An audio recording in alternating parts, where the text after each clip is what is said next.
to start off, so I think that, we've all been doing this for a long time, and I don't think it's a controversial statement to say, AJ touched on this a lot, that AI is really changing the way that we think about search engines, how we practice it, how we practice SEO, and things like that.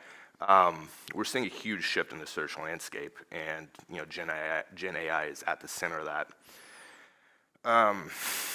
And this is going to change not just the tactics, the strategies, the way we measure things, but also, just how we think about how we do SEO day to day. And it's not just, SEOs. I know there's a lot of SEOs here, but some of us I know also are responsible for paid search budgets. This next statement kind of goes for anybody in search marketing. For the past, umpteen years as search marketers, again, agnostic of whether you're more on the paid side of the house or SEO side of the house, our sun has kind of effectively risen and set in years to response to kind of whatever Google has been doing. Our strategies, our tactics, our performance numbers, the questions our peers and our execs ask us, how are we doing in Google? How are we ranking? Where are our budgets going? How many conversions did we get? All of these things, we're used to this, but we see it as that's being poised to change. We see some fracturing there. AJ brought this up. There's a lot of opportunity here, and as my much cooler niece says, I am very much here to see that. Sorry, I forgot. I messed up a joke here. I'm here for it. I want to see this become decentralized. We're starting to see this starting to see this breakup and this diversification of the search landscape happen in a lot of different ways. Bing Copilot, ChatGPT, Perplexity. We're even seeing it with integration into devices as well. Apple Intelligence, and I believe there's ChatGPT being integrated into some Microsoft Surface devices. So it's really becoming a more diverse landscape. So one of the major draws of these search engines, though, and this is personal opinion, but I think one of the big reasons why this is going to become such a successful model is, and AJ was talking about this with the click, search, conversations, right? That sort of spectrum that we're on.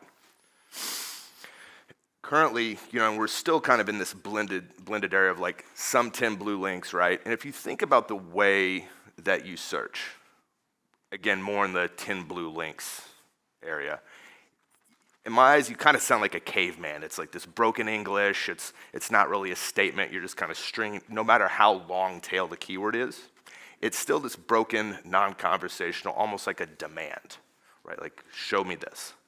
But as these models get more sophisticated, we're able to give them either more conversational prompts, right? And you can be, what I think is really cool, you can be insanely vague with your prompt, or you can be overly complex. And either way, these models have a tendency to understand exactly what you mean, what sits underneath the surface of your prompt, this more conversational prompt, and you end up, with a more thorough, well-structured, pretty detailed conversational response, as opposed to the 10 blue links model, which is you put in this sort of, you have to spend a couple times maybe refining what your query is, and then you have to do the legwork yourself of visiting these different web pages and putting together what is the narrative, what's the story, what's the answer to what I'm trying to figure out, and you're trying to figure it out along the way. So let's take a look under the hood about how search engines work and kind of what's powering this, right? Because we can talk high level about how great it is, but I'm a solutions consultant, so I like to understand how things work. So first, let's just take a quick look at the current search engine model, right? We've probably all seen this, at least explicitly, or understand it implicitly. As it stands now, this is how search engines operate. As you see, the presence of AI-enhanced search experiences are going to modify this. As it stands now, traditional search engine relies on crawlers to effectively discover your content through links, through sitemaps, and then ultimately through crawling, rendering it, and then hopefully you're being ranked and you're getting traffic and conversions off of this. So if it's failing it early in that process, you're not going to show up in the index. You're not going to perform as well as you probably could. And we'll see why this is important in a little bit. But again, these AI-enhanced search experiences are going to change this. There's an additional layer. So as it stands now, Agnostic of, just like, we've all messed around with ChatGPT, Perplexity, Claude, et cetera. Without a search engine component, just an earlier version of, say, ChatGPT, Copilot, a standard LLM experience like this, the model itself is trained on, like AJ said, the sort of database of human intentions. It's effectively trained on the entire internet, Wikipedia. If you're using these tools to write code, it's based on code repositories, GitHub, things like that. Natural language conversations, it's trained on all of this, right? The hitch is, though, and this is sort of the pivot point to where dynamic search retrieval is going to come in and really change the game.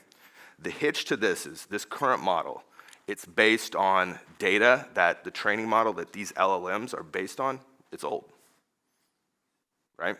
So I actually, on Sunday afternoon, I went into ChatGPT and I said, as of Sunday afternoon, as of Sunday, October 20, 2024, what is your training data cutoff date? And so, first purple block, my training data includes information up to April 2023, 18 months old. Now, this isn't a problem for historical searches like, I don't know, give me a 500-word history of the biography of John F. Kennedy. That's probably not going to change day to day. The story's pretty much set in stone, right? But for what we do, what our customers care about, what they're asking for, constantly changing and requires crazy fresh information. So if I go in and I say, what I want is, I want to know, give me the current stock price of the top 5 performing stocks in the S&P 500 right now. That's where we need a different model, because if this is trained on that's 18 months ago. I mean, that's nothing, right? So this demands a fresher approach. The second box, though, however, I can use real-time browsing to help with more recent events or information if necessary. So let's get into that. This is where things change, and this is where we take in the LLMs that we've all learned about, that we've all been using, and bring together the Google and Bing and different search indices to power these, right? And this is what we would call, and SEOs love 3-letter acronyms, Retrieval Augmented Generation, so RAGs, okay? That's effectively, so this is a modified approach. The last one, we put in our query, whatever our conversational prompt is, and it pulls from the relevant content, in this case, in the Bing index, right? I have a fresh, so let's go back to that query about, give me the top 5 performing stocks in the S&P 500 right now. We need that, so it hits the Bing index. And then with the generative capabilities built in to that specific GPT model, then it generates this very cool response. Oh, Apple is at this, NVIDIA is at that right now. So there we go. This is an augmented answer, and this is delivering us fresher content. And so take a moment to think about this, how this is going to impact, how your content, your SEO strategy is poised, because people like me are going to be searching that all the time, and you need, just like the 10 blue links, we got to update our way of thinking to how is your content going to appear in these live retrieval search results. And so at the center of this is Bing. You should absolutely keep focusing on what's worked up to now, good crawlability, good technical SEO, good content structure, and I'm going to keep building out a couple of tactics for those. But to be honest, I really can't overemphasize the importance of this part of the conversation. Now, I don't want to steal thunder from Fabrice and Adrian. They're going to be talking about this in a lot more detail right after me. But at the core of these live retrieval results that we were just talking about, RAGs, whether it's ChatGPT, Copilot, Apple Intelligence, and Perplexity, at the core of all of these, what's making these fresh is Bing, is the Bing search index. So think about that. Think about what that means for SEO in general, more specifically what that means for you.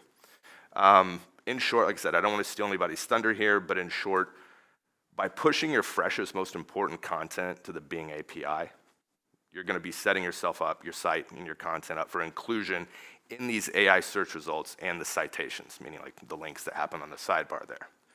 So With that said, I want to offer a couple key takeaways, a couple tactics. A lot of these will be discussed regardless of what roundtable you're at later this afternoon. But if there's anything in here, just as a preamble, that you want to discuss more, find me, talk to somebody else. This is my bread and butter. This is what I love. But just high level, couple key takeaways. One, like I said, crawl budget, the technical SEO strategies that have been working, that still matters. This isn't to say go different from what you've been doing. It's probably even crawl budget and these concerns are probably even more important now than they ever were since, for example, Google has said they're going to flat out, they want to crawl things less. They want to crawl the web less. So really giving a efficient search experience, crawl experience for all bots is of ultimate importance. Second, this is more vertical specific, governance plans. We've probably seen different articles about people blocking certain AI bots in their robots.txt. They don't want them to use their site's content as training data, right? So this is vertical specific. If you're a retail e-commerce, if that's more your play, you may want to have your content crawled by these. But if your bread and butter is your proprietary news takes, if you're in the media publishing area, you might want to have a different approach to governance in terms of how the new AI bots are treating it. But suffice it to say, you need a governance plan for both traditional bots and your AI bots. That's something to think about because your content is being crawled either way. So it's how do you want to protect that? And how do you want to respond to that? Third, implementing structured data to help these AI crawlers understand what is your content. I think most people on our sites, we have some amount of schema on our site, some amount of structured data, so we kind of understand what it's for. The way I see it, and I said this 15 years ago, I think that structured data, your schema.org type stuff, whether it's for products, recipes, news articles, blog posts, whatever, it's effectively, we've been labeling data for the last 15 years to teach search engines what is this content to help them create the entities so they now know how to respond to these conversational queries. Continue to do that. Continue to really double down on structured data because if you're doing that, different search indices, the different search bots are going to understand what does this mean? What does this content mean? How do I respond to these conversational prompts? Right? And so that can mean anything, regardless of your vertical, there's structured data available for you. And finally, our second to last, focus on content quality and structure. And here's what I mean by that. I don't want that to be just content is king. We all remember that from 5 or 10 years ago. I don't mean that. I really want to give a couple bits of information here. If you look at the way, if you do a nice, thorough conversational query or prompt and say ChatGPT, notice the way the response is structured. If you get a very satisfying response from it. A lot of bullet points, headlines, subheadlines, summarizations. That's a great way of structuring your content and notice how you write. And notice, like AJ was talking about, people also ask, right? Notice how you write the kind of questions that you as a user of, say, Perplexity, ChatGPT, Copilot, how are you writing it? And incorporate that into your content structure. So informational queries, who, what, when, where, why, bullet points, these are all subheadlines. These are all really useful ways to think about building and optimizing your existing content, right? You're answering questions, think more thorough. Think bullet points, think structure, because again, it's already responding that way, help it out. And finally, this is a bigger one, automate your processes. This is, like I said, a couple slides ago, in terms of the retrieval augmented generation slide. We have to constantly be pushing the freshest content on our site. So it's push, push, push, push, push now. But what does that mean? How does that actually manifest tactically? A couple ways. One, get your sitemaps in order. I think almost every site I look at has some woefully out-of-date XML sitemaps. Figure out how we can make that more fresh and have the freshest, most relevant content in your sitemaps, make it easy to crawl. Could also be around pushing your content to the Bing API. There's numerous solutions that we're going to be discussing later today about that. And also just overall crawl budget. Like I said, maintaining that and ensuring that you're giving the crawl experience, making it the best it can be for these bots, both traditional search engines and the AI-enhanced search bots as well. So like I said, I'm going to be talking about some of the content-focused here one, the bottom purple one today. If you're in my roundtable, we'll be discussing that. Otherwise, come find me. We can chit-chat about this later over some coffee, probably for me, Red Bull, and later tonight, maybe a Negroni. So, it's nice to talk to you all today, and I hope you have a good rest of your Connect.